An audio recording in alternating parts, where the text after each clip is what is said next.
Hey guys, welcome to a Fandom Sage Rewind, where we are discussing some of our favorite shows, movies, all that good, nerdy stuff. Today, I want to talk about The Boys, one of the best series on TV as far as I'm concerned, and it is about to enter its final season, the fifth season. Season 4 was incredible. It left us on a cliffhanger of epic proportions, and with this season 5 being the confirmed final showdown, I just really want to speculate what's to come. I want to talk about where our favorite and not so favorite characters have been left at the end of season 4, what their potential fates might be, and most importantly, what are their chances of making it out of this story alive? Spoiler alert, really not looking good for anybody. I'm not even going to do a big build up to this character, so I'm just going to go straight for Homelander. He's gone full-blown tyrant, and he's been pretty much awful since the beginning of this series, but also a fan favorite on the show because of how entertaining he is. Probably one of the best villains to grace the small screen in years. He's been fully embracing his darkest impulses, rallying a terrifyingly large portion of the public to his side. With his powers unchecked, he's had his grip on Vought for the last few years. It's really hard to see how anyone's going to be able to stop him. But remember, even gods have their weaknesses. He is arrogant. He is insecure in a lot of ways that we see with his aging rapidly and fetish for breast milk and his general habit of underestimating everyone else that's not him. But this season, we saw some vulnerabilities of Homelander on emotional levels and some unexpected insight and strengths of character as well. The fact that he had been surrounded by a lot of yes men and he needed somebody intelligent that he could confer with. So he recruited Sage. He made that decision on his own, which I thought was a pretty profound character development for him to really admit to himself that he needs somebody smart. His relationship with Ryan was just uncomfortable to watch, especially knowing how this father-son relationship was born from a essay of Butcher's wife. It's just all really uncomfortable, and this is also echoed and mirrored at the end when we see that Soldier Boy is still a dangling plot thread that is going to come back into play. It's kind of making its way back around because Soldier Boy did not have a great reaction meeting Homelander and learning about his ways, so this will be interesting. I'm not sure how that's going to affect the plot going forward, but we'll see. Homelander's chances of survival, I'm still going to say slim to none, even though he is basically a god. He's really got the biggest target on him. This is pretty much the Kill Bill moment. Everybody's gunning for him. Even those people that he thinks that may be on his side are either just afraid of him or they could care less. They could take him or leave him at this point. I think the last person that really wanted him to be safe and around was Stormfront, Nazi Bay. So even Firecracker, I think she was kind of shocked and kind of seeing what kind of monster he is when he killed Webweaver, because she looked shook. So I don't think her loyalty is as strong as Stormfront's was by any stretch. She's more of a opportunistic fangirl, whereas Stormfront, she believed that he was the Third Reich's golden boy. So she had pretty much put all of her stock into him. Next, our anti-hero, Billybutcher, the foul-mouthed Brit. He's been on this obsessive mission for so long now that it has evolved and morphed over time. The anger I felt like that he felt in the beginning via the first season has dwindled because he did find out his wife wasn't really dead, but then she would go on to die anyway. But he does still have a lot of hatred directed at Homelander. Now, as far as Supes in general, him bonding with Kimiko and Ryan and even Starlight have softened his opinion of Supes as a whole, but he is definitely struggling with that in season 4. His mind being riddled with cancer from taking Temp V probably hasn't helped. I think back into that time when he and Hughie both had powers from taking this Temp V, but the side effects, after so many times of using it, pretty much guarantee that you're going to get sick. And he stopped Hughie from continuing to take it, but continued to take it, and he did in fact develop cancer, tumors. Then found out that he took Compound V, the legit Compound V, thinking that it didn't work. But in fact, it did work. It just didn't work the way he wanted because it gave his cancer sentience and superpowers. So this whole season, he's been seeing Kessler, which I pretty much just call the tumor Kessler, a figment of his own psyche because that friend that he's seeing has been dead for some time. This tumor had the ability to change his memories, to puppet his body at times by causing him to black out, pass out. It is able to tear apart soups that are pretty tough. So for all intents and purposes, Butcher is a soup. But I also have a theory that Butcher is already dead. And what we have been seeing since Ryan killed Mallory is not Butcher anymore. Butcher is dead and gone. And this thing has either conscripted Butcher's body completely and has pretty much hollowed him out, which is pretty sad. Or maybe this thing was able to replicate Butcher in some way because cancer is a corruption of healthy cellular tissue. And it's pretty much almost like a clone of a person. It's just not formed the healthy way. So maybe there is a version of Butcher that preserved somewhere. I'm just trying to give y'all a little bit of a lighter option, but I do think that he's just dead. And this thing has just hijacked his body and living in his meat sack at this point. And it reminds me of Angel, season 5, I think it was, when Fred died. Everybody couldn't believe she died and they killed her off. And then she was infested with this demonic ancient being, Illyria. So the actress was still on the show, but Fred was dead. It was just like piloting her body, which was even more sad. It was a really bold move, and I remember thinking like, wow, I just feel so conflicted. So I kind of feel like this is going to be that kind of situation where people might not see that at first or figure it out, or maybe this is just me speculating too much, but I feel like Butcher is gone and we will not get him back because he's just dead. And it's like, yeah, he's gone. So chances of survival, none, because he's already gone. Starlight is a fascinating character because she's been deconstructed and reconstructed several times over the past 4 seasons, and her introduction is so full of hope and light in the beginning in season 1, and she's quickly thrown for a loop when she is essayed by the Deep and sees how awful and apathetic and greedy and corrupt the Seven really are, and she spent her whole life wanting to get into this place. And she's just really disillusioned in season 2, very cynical. She tries to find her way back with help from Hughie. She has a mission, she has a focus. I think that's when she feels her best, when she has a cause to fight for. But in season 4, she makes her darkest turn when she comes up against Firecracker. That actually started her powers going on the fritz, not only because of Firecracker, because of setbacks they were having, if they were going to be able to stop Victoria. It was a lot going on.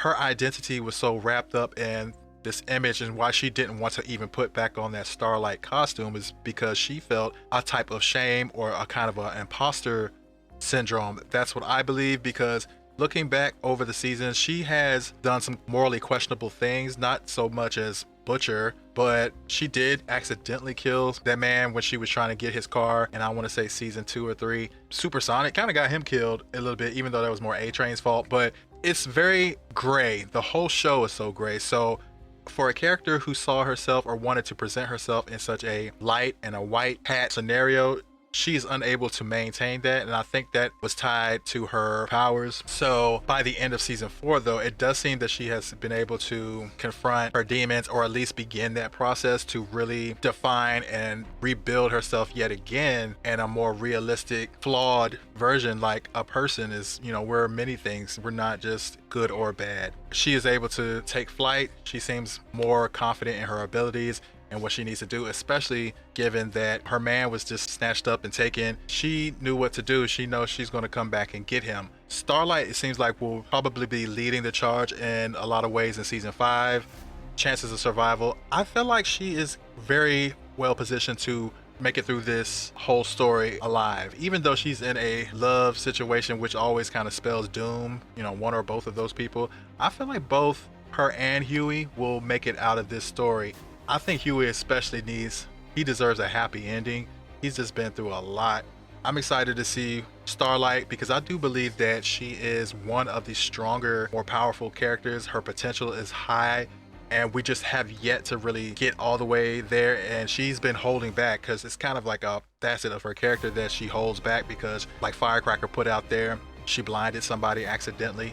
She knows what can go wrong when you don't have your powers in control and in check. So she'll finally have the chance to let loose a little bit, and we got to see glimpses of that. First with her fighting the Deep, when she finally got to put hands on him, that was so satisfying. She beat the crap out of Firecracker, that was great. And she beat the mess out of that shapeshifter too. She was throwing a lot of hands this season. Starlight be putting paws on people. Don't sleep on Starlight. And for real, the fact that she draws her power from absorbing lumens, she absorbs light to empower herself. So that has a lot of potential to be super OP if she doesn't really have an upper limit. I don't know if she does. I'm just, speculating, but her source of power is light, which has a lot of places that she can draw from. So I don't think she's ever really pushed herself to that limit. It might be dangerous for her to do that, so maybe that's why she doesn't. She, to me, has a power set that has a lot of different things you could do with. They haven't really scratched the surface.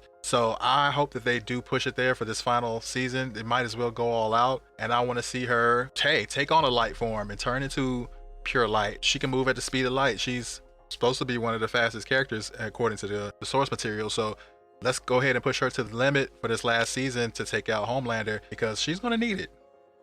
Now, as far as Hughie goes, like I've mentioned, he has had a really rough go ever since Robin was killed. His story kind of set the plot in motion for the series, A-Train being that catalyst. Seeing his progression in his story, it is that's my boy though. I'm not gonna lie, he's very resilient, he's very brave person, and he has decided to stand up and fight back as a regular person, as a person that has no power but has something worth fighting for.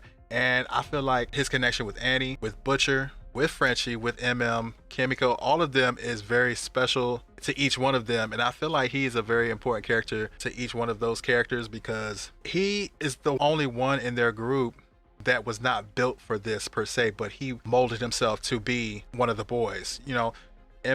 Butcher, French, they all had military backgrounds or some kind of training as far as combatants. Kimiko is a living weapon and a suit. Starlight is a suit. These people are built for this battle mentally and physically.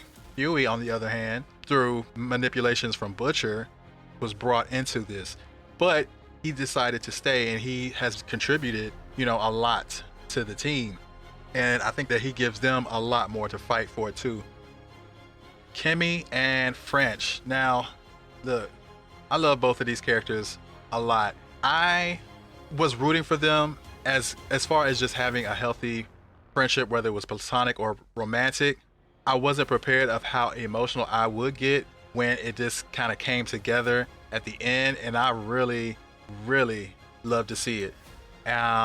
It was tough to see them going through it so much, but that's one of those star-crossed lovers, one of those fated, tragic loves. So I feel worried about both of these characters making it out of this story, especially Frenchie.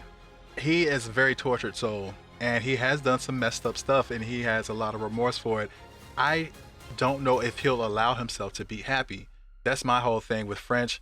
I think Kimmy is able to possibly get to a place to forgive herself a lot more than Frenchie, because Kimmy did not have as much of a choice, because she was a child and captured and experimented on with her brother and scared in a lot of ways. And it's different from this person, a hired gun, and he's been making amends. He's been trying to atone for his past. From a lot of ways, to us, he probably has. It feels like he has, but to him, especially that whole thing with Colin, was really self-destructive. It was really masochistic for him to do that. It was really messed up, was what it was. It was uncomfortable to watch, not because it was a non-heterosexual relationship. I already felt that Frenchie was sexually fluid or whatever from comments he had made through past seasons, so that wasn't really that shocking to me. It was what this person represented to him, and it was like a trauma bond, but one person didn't know it. I feel like Colin really did care about him. I just couldn't believe that whole scenario. It did take me out of a realm of suspending disbelief, because I was expecting Colin to either report him, but I could see why he wouldn't. He was probably afraid that he was going to get killed, so he just vanished. So that ended up actually being a little bit more realistic. But Frenchie deciding to put himself out there like that is just, I don't know. I did question that plot point, but in the end, I think it was earned, because he needed to We needed to see the depths of his guilt, his broken self-image, and his shame. And we got to see that. And then compared with Kimmy, the young woman from her past that came in, I was thinking it was like her sister. Like we got to meet her brother in season 2, but it was just another girl that was captured and experimented on, and she just really had this grudge out for her, so she was still after her. The intensity of the shame wasn't as strong, I don't think, because they were both victims and she acknowledged what she did. Frenchie was a lot more extreme. So that ended up bonding Kimmy and Frenchie together. And I think that come next season, I don't know. I really don't know. He's under mind control from Kate. Oh, Lord, that Kate. So I don't know. Knowing his skills and with chemistry, they might try to use Frenchie to cook up something, or I don't know. Maybe. I don't know. Because that might just end up getting resolved quickly and not go anywhere with that. That was just to take them off the board, because MM also got captured with Hughie. MM was stressed out this whole season. I felt his pain, because you saw he looked kind of thinner. He lost weight, lost the beard and everything. That was meant to show that running this team and being a leader is not easy. It's not for everybody. Some people are better suited for support roles. His role was a medic in the military. And as a person with OCD or compulsive disorder, which he seems to have, trying to wrangle everybody with their own mess has got to be giving him ulcers at least. That's why he was having hives and passing out and having panic attacks and stuff. So yeah, I was really proud of him to say, you know what, I got to step back, because this is, not where I'm going to be able to shine and do my best work, trying to get his family right. He was right. He did a really big thing, being able to flip A-Train to their side. That investment, that belief in A-Train that he had paid off dividends, because A-Train was able to have the audacity to think that he could possibly redeem himself and be a hero, and really started to believe that and feel that for the first time. And he got the evidence and tried to save Hughie's dad by getting him that compound V. He saved MM, when he had his heart attack or whatever was going on, and got him to the hospital, and he risked his life to save Hughie. He was almost about to get caught by Homelander. He really stepped up. He came through and was there in time to help Starlight and save MM from getting murked and butchered when Black Noir and the Deep came to their spot to end them. A-Train hadn't came through there, I don't know how that would have turned out. So my prediction for A-Train, we see that he is working towards that redemption, but he did have to get the heck out of Dodge, and I don't blame him. And the last thing that he did do before leaving was try to get Ashley out of Vought, which I really appreciated. That I really didn't expect that, but I appreciated it. I was actually really touched by that scene, because Ashley has been used for a lot of comedic relief on the show from the beginning, but we've gotten glimpses here and there of how stressed and how afraid she is, and her hair falling out because of the stress of not only just a job, dealing with these soups, and especially Homelander. She's seen a lot of people get killed by him. I don't know how she compartmentalizes all that, those thoughts and emotions, but it's finally caught up with her, and she got her assistant out of there. She fired him, but she did so to save his life. She knows that this can only go down one way. And I believe that she was thinking for a long time about this when she went and got that compound V. She knows that it can kill you. There's a good chance, because if you're older than a certain age, more likely to have bad effects, but she saw no other choice. If she's a soup, they're not going to kill her, or hopefully they wouldn't. But even if they tried to attack her, if she had powers, she'd have a better chance of surviving. As she started transforming or whatnot, I just knew it was not going to be good. But we didn't really get to see the end result, but she kind of disappeared. Well, we don't know. I wanted to ask you all, what do you all think is going to be her fate? Is she going to have some kind of powers? I'm thinking she is, or is she going to just transform into something really disgusting and weird, which would be poetic in a lot of ways. One of my favorite new additions, without a doubt, hands down, was Sister Sage. Sage is like if Ozymandias and Omarosa had a baby, okay? First of all, this lady is petty. She is very manipulative. She's very confident. And she is a sociopath. First and foremost, let's get that out there and get that straight. It was very ambiguous for a while what her moral alignment is. It's more leaning towards indifference, I think, than evil or good. It's more of a apathetic indifference, leaning towards a darker angle for sure, because she doesn't feel like humanity is worth a damn. And I really resonated with why she felt that way and what got her to that point a lot faster than somebody as cynical that went through the same situation because of how her brain is. She found a cure for leukemia and she was trying to save her grandmother when she was a child. She was like 8. Because of society and discriminatory practices and a number of things, they did not take her or her grandmother very seriously about anything, and her grandmother died in a lot of pain. And from then on, Sage was like, screw them. Like she said it herself, she could cure cancer, she could solve world hunger, she could do a lot of stuff, but why? People are animals. Why would I do any of that? I think she's a really fascinating character because we know that she's a suit that doesn't really have any overt powers because she's not super strong or invulnerable, but her brain does regenerate if it's destroyed or damaged. Her brain is continuously developing, and it's something I thought about because while she does lobotomize herself to kind of get a break, a reprieve from her brain, is it so active it's just kind of like annoying? I can imagine like a hyperactive brain and it's like all this information is always, she might be hyper aware of everything, like an intuitive aptitude type of element because she does have an eidetic memory, perfect recall.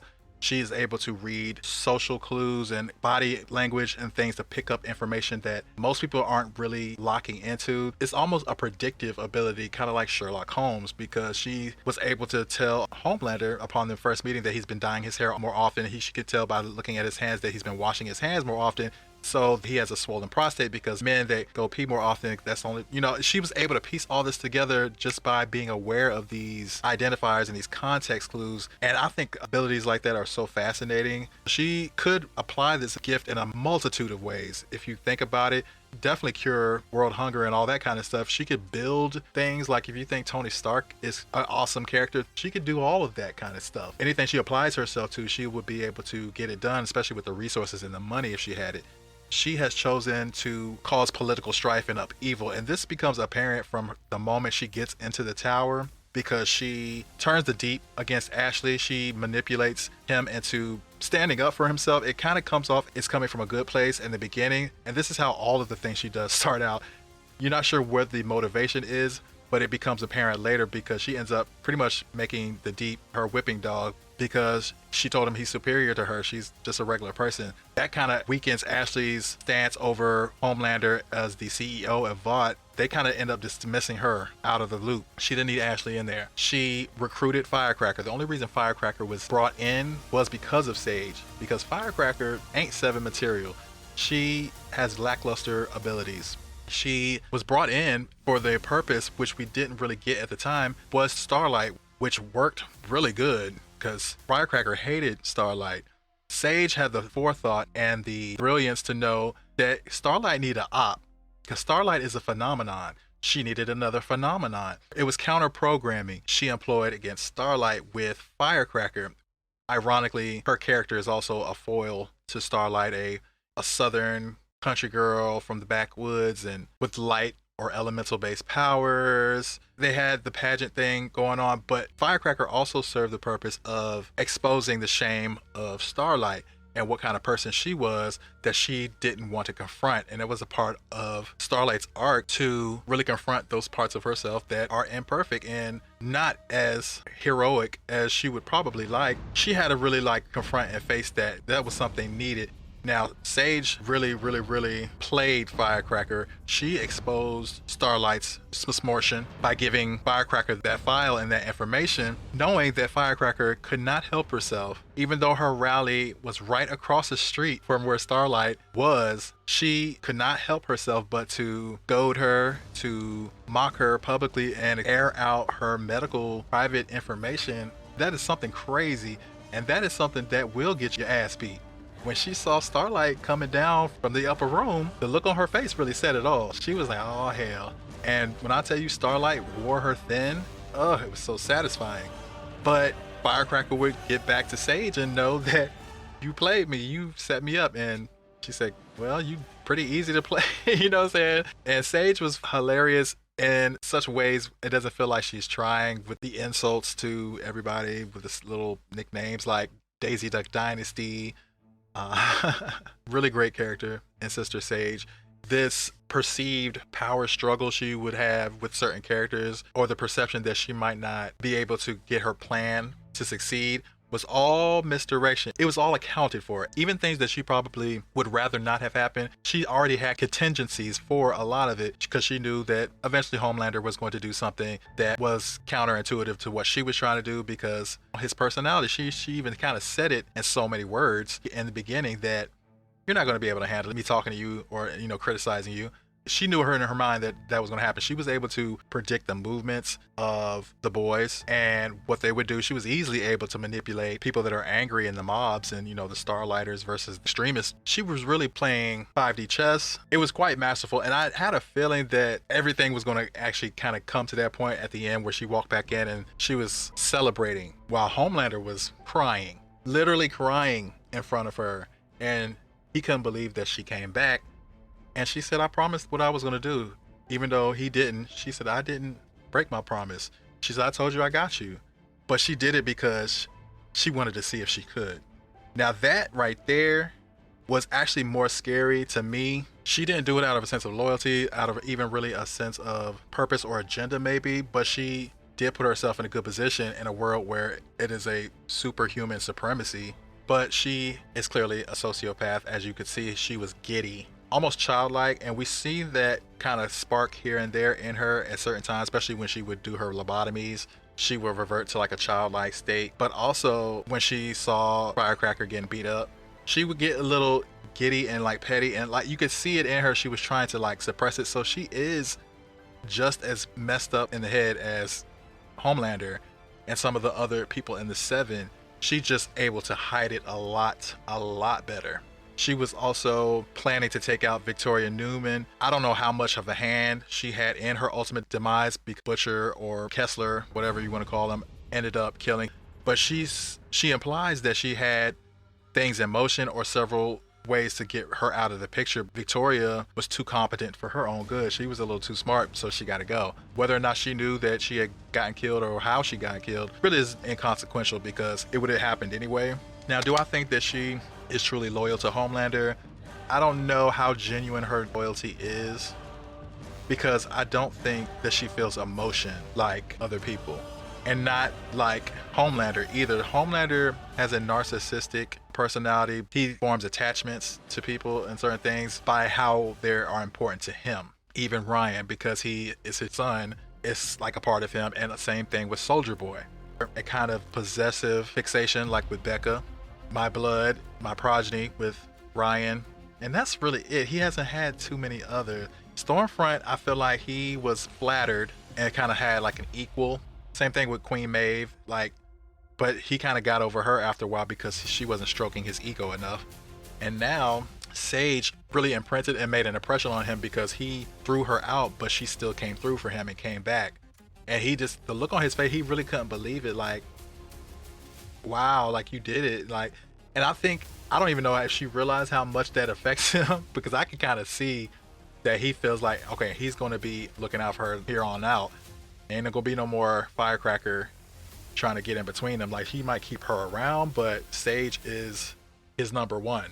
Now, as far as her in the final season, her phase 2, I'm not sure what that is.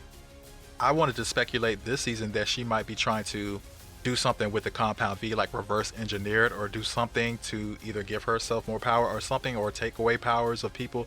I wasn't sure, but I was thinking she was doing something along those lines, but that never really came to fruition. It seems like she was using most of her brain power for political machinations and social manipulations and on a large scale algorithmic model of people and cause and effects. It's very high thinking, that things she was doing, and that's just one way you can apply that kind of ability. That's what I'm saying, because she didn't build anything or invent things, but she could do all of those things too. But this is made evident too because of the kind of content she watches. When she was lobotomizing herself, she watched reality TV, like trashy TV, and she likes the mess. She likes the drama, and that's part of her character that was seeded here and there. She doesn't clean up after herself. A lot of smart people are actually like that and very cluttered and stuff, but that's the way they like things. The chaos of things, I think she revels in. So it kind of speaks to why she uses her gifts the way she does.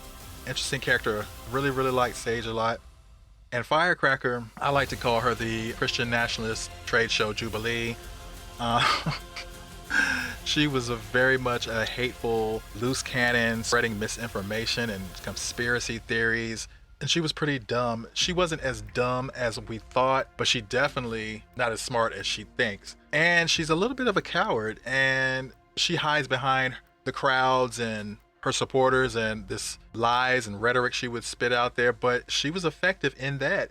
And that tool that Sage was able to recognize she could use, she did her job. She played her part. Now, will she continue to be Homelander's attack dog after seeing what she's seen, after taking this medication to force herself to lactate, end up getting sick and stuff, and seeing Homelander rip Webweaver apart right in front of her? And she did do terrible stuff and even shoot people during the purge of the tower, but seeing a person ripped in half, that was kind of wild. And I think that might have skewed her rose-colored lenses being around Homelander, because if she messes up, that could be her. So I don't know if she will be as confident in her position, but she will be there. I'm sure she won't try to leave, but her chances of making it out, I don't feel like her chances are that great. She's made a lot of enemies, and her usefulness to Homelander seems to be waning a little bit.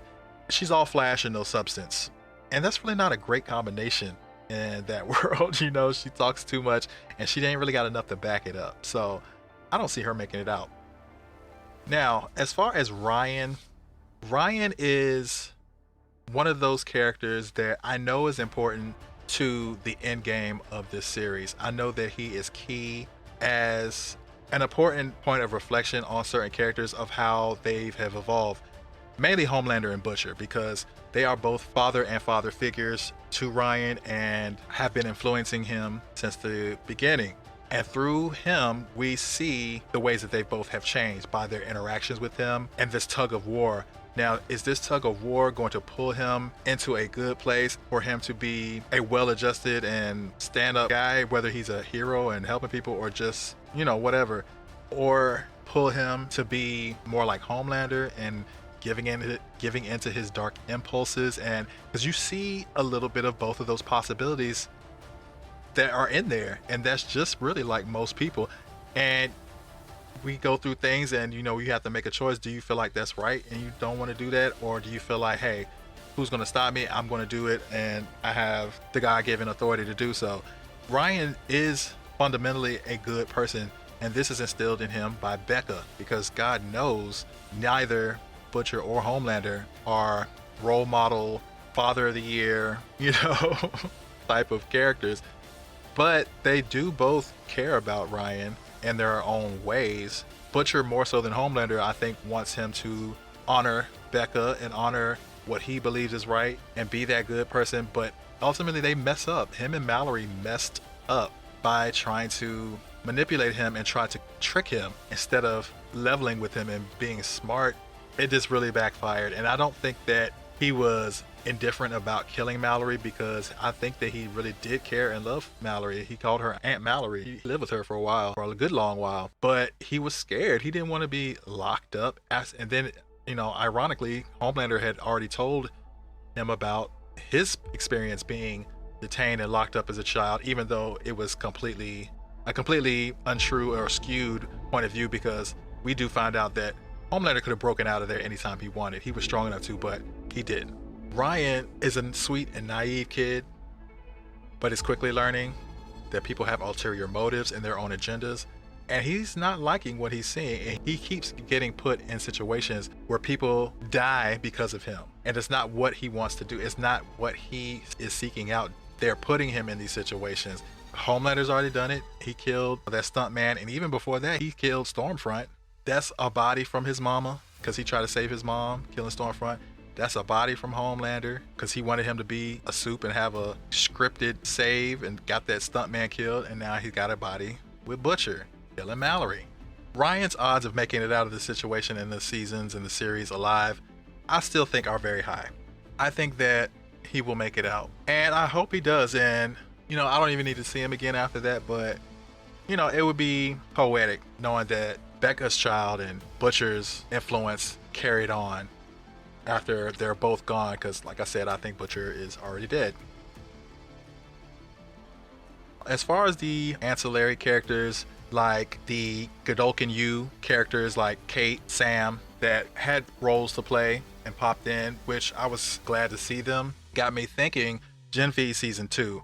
And I do think that they'll probably build upon that final season starting in Gen V, because it only makes sense. I feel like they got a lot to cover in just whatever 8 episodes they're probably going to have for the final season of The Boys. So Gen V, a good primer spot, since everything's already gotten crossed over nice and good. At the end of season 4 of The Boys, you got MM, Hughie, French, Kimmy. They've gotten captured. We saw Cindy's her name. We saw Sam and Kate.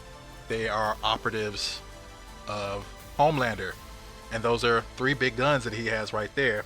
If they get in the same facility, detained in the same or near the same place as Marie Moreau, as Jordan Lee, and rest in peace Chance Perdomo. That's so messed up. It messed me up, man. I was a fan of Chance for a minute since Sabrina. They're not going to recast that character. They'll probably have said that he died off screen. But we do have Jordan Lee, Marie Moreau. We got what's her name, Cricket. We got 3 heroes left. And you know, Kate, Sam, they joined the Brotherhood. But now that we get The Boys possibly crossing paths with the heroes of Gen V, the true guardians of Godolkin, I would love to see MM and Marie Moreau have some kind of connection. I see that some potential, because MM, I feel like, needs something else to do, and he is a good mentor. He is a good father. Marie has lost her family. I feel like she would definitely benefit from somebody like MM kind of coaching her, guiding her, possibly helping her develop her abilities more. I just started thinking about it, and it kind of went down this path, and I was like, wow, that would actually be really, really dope, because MM is that kind of guy who would see a young black girl super not and want to protect her and want to look out for her. I feel like instinctually that would be a very organic thing that would happen. As far as Frenchie, I don't know if he'll still be brainwashed. Hughie will be down with MM no matter where he's going and be trying to help these guys, and I think that they'll all really get along pretty well with the Gen V kids. So that could be the forming of the new boys. I don't know, the new boys, the new kids, whatever you want to call them, because they're going to have to band together, and it only makes sense that they are a part of it. You know what I'm saying?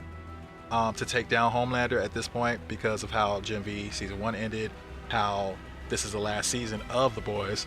And I think that all of them will probably make it out. I feel like that. I feel like they wouldn't kill off these Gen V characters in The Boys.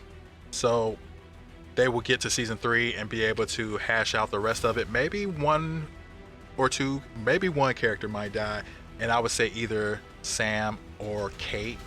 And I feel like Sam would be in more danger to die than Kate. I feel like Kate has more of a story, although now that Kate doesn't really have any strong connections with the other kids, says, you know, her ex is gone, and so is Chance Perdomo's character, unfortunately. And again, rest in peace, Chance Perdomo.